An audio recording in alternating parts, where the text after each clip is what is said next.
Good morning, नमस्ते, सुप्रभात बच्चों। मैं विवेक मिश्रा हिंदी की कक्षा में एक बार फिर से आप सभी का स्वागत करता हूं। और आज हम पाठ 10 का जो दूसरा भाग है वो हम यहाँ पर देखेंगे। और वीडियो के पहले भाग में आपने यहाँ तक पढ़ा था कि बाघ सिंह ने ये कहा कि हम तो आज्ञा का पालन करना जानते हैं, सम्मति देना नहीं। तो तो कर्णावती ने कहा, अच्छा तो फिर वही हो, भाईचारे और मनुष्यता पर विश्वास करके हुमायूं की परीक्षा ली जाए। लीजिए यह राखी और पत्र, आज ही दूत के साथ बादशाह हुमायूं के पास भेजिए। राखी और पत्र देती है। हमने यहाँ तक इस पाठ के प्रथम भाग में पढ़ा था। आइए देखते हैं इस पाठ का दूसरा भाग। जी हाँ, पहले दृश्य में उसके आगे से है जवाहरी बाई। अच्छी बात है, हम भी देखेंगे कौन कितने पानी में है। इसी बहाने उसकी मनुष्यता की परीक्षा हो जाएगी और यह भी प्रकट हो जाएगा कि एक राजपूतानी की राखी में कितनी ताकत है। ठीक है, यहाँ तक पहला दृश्य खत्म होता है। अब यहाँ दूसरा दृश्य शुरू होगा और जहाँ पर वो जो राखी है और जो पत्र हुमायूं के पास भेजा गया है उसका वर्णन यहाँ दूसरे दृश्य में दिखाया गया है। बिहार में गंगा तट पर हुमायूं फौजी का डेरा। अपने खास तंबू में हुमायूं, उसका सेनापति हिंदू बेग और तातार खां बैठे हैं। एक पहरेदार का प्रवेश। पहरेदार अभिवादन करके, जहां पनाह हुमायूं। क्या है? पहरेदार, मेवाड़ से एक दूत आया है। हुमायूं, मेवाड़ से? अच्छा, यहीं भेज दो। पहरेदार के साथ दूत आता है। हुमायूं, आओ मेवाड़ के बहादुर। हुमायूं कहता है, आओ मेवाड़ के बहादुर।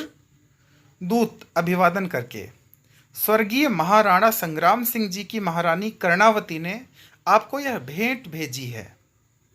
नमस्ते करके अभिवादन करके वह दूत कहता है कि स्वर्गीय महाराणा संग्राम सिंह जी की महारानी कर्णावती ने आपको यह भेंट भेजी है।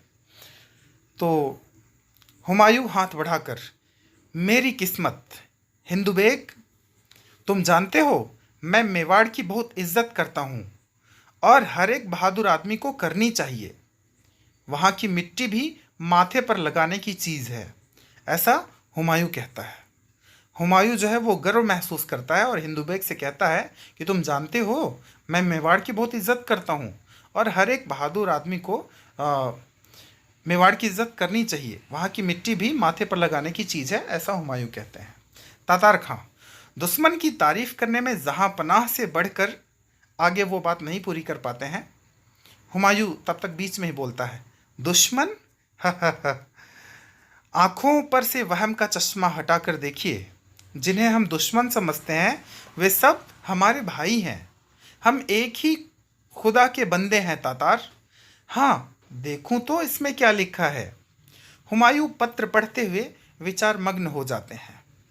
हिंदू बेग, क्या सपना देखने लगे जहां पनाह? महारानी कर्णावती ने क्या जादू का पिटारा भेजा है?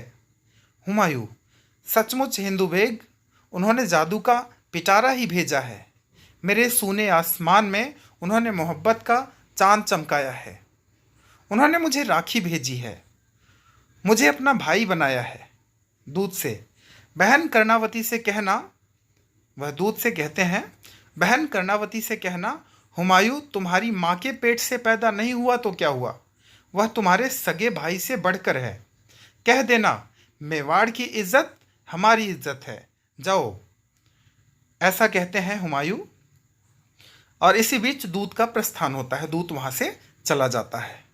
तातार खां, आपके अब्बाजान के जानी दुश्मन की औरत ने वो बात नहीं पूरी कर पाते। इसी बीच हिंदू बेग बोलता है, उसी औरत ने जिसके पति ने कसम खाई थी कि मुगलों को हिंदुस्तान से बाहर खदेड़े बगैर चित्तौड़ में कदम न रखूंगा। हुमायूं, अफसोस, अफसोस कि तुम इस राखी की कीमत नहीं जानते। छोटे छोटे दो धागे दुश्मन को भी मोहब्बत की जंजीरों में जकड़ देते हैं। यह मेरी खुशकिस्मती है। खुशकिस्मती मतलब सौभाग्य है मुझे, ये मेरी खुशकिस्मती है कि मेवाड़ की बहादुर रानी ने मुझे अपना भाई बनाया है और बहादुर शाह से मेवाड़ की हिफाजत करने के लिए मेरी मदद चाहिए है। हिफाजत मतलब रक्षा करने के लिए। तो यहाँ पर हुमायूं जो है वो बड़े गौरव से कहता है कि यह मेरी खुशकिस्मती है कि मेवाड़ की बहादुर रानी ने मुझे अपना भाई बनाया है और बहादुर शाह से हिफाजत करने के लिए मेरी मदद चाहिए है। तातार खां, तो क्या जहाँपनाह ने उनकी प्रार्थना मंजूर कर ली है? तातार खां पूछता है कि क्या जहाँपनाह आपने उनकी प्रार्थना मंजूर कर ली है? हुमायूं, वह प्रार्थना नहीं, हुक्म है। राखी आ जाने के बाद भी क्या सोच विचार किया जा सकता है? यह तो आग में कूद पड़ने का न्योता है, निमंत्रण है, दावत है। हिंदुस्तान का इतिहास गवाह है, साक्षी है कि राखी के धागों ने हजारों कुर्बानियां कराई हैं। कुर्बानियां का मतलब होता है बलिदान। तो इतिहास गवाह है कि राखी के धागों ने हजारों कुर्बानियां कराई हैं। मैं इस दुनिया को बता देना चाहता हूँ कि हिंदुओं के रस्म रिवाज मुसलमानों के लिए भी उतने ही प्यारे हैं। और आगे कहते हैं कि हर कीमत पर हम उनकी हिफाजत करेंगे। तो ये एक मुग़ल सम्राट थे और इन्होंने यह बताया कि किस तरह से वह मुसलमान होते हुए भी उन्होंने रानी कर्णावती के राखी को स्वीकार किया और साथ ही साथ उनकी रक्षा करने का उन्होंने प्रण भी लिया। तातार खां, एक मुसलमान के ऊपर एक हिंदू को पहल, इतना कह ही पाते तब तक हुमायूं फिर बोल पड़े, अब सोचने का वक्त नहीं। बहन का रिश्ता दुनिया के सारे सुखों, दौलतों और ताकतों से बढ़कर है। मैं इस रिश्ते की इज्जत करूँगा, मैं इस रिश्ते की इज्जत रखूँगा। तातार खां, हिंदू बेग, जल्दी फ़ौज तैयार करो, हमें अभी कूच करना है। कूच करने का मतलब यह है युद्ध के लिए आगे बढ़ना। राखी हाथ में बांधते हैं, सब जाते हैं। तो इस एकांकी के जो रचनाकार हैं वह हैं हरि कृष्ण प्रेमी। आइए हम थोड़ा बहुत हरि कृष्ण प्रेमी के बारे में भी जानते हैं। हरि कृष्ण प्रेमी जी का जन्म 1908 ईस्वी में हुआ। इनके नाटकों में प्रेम की विविध प्रकार से अभिव्यक्ति की गई है।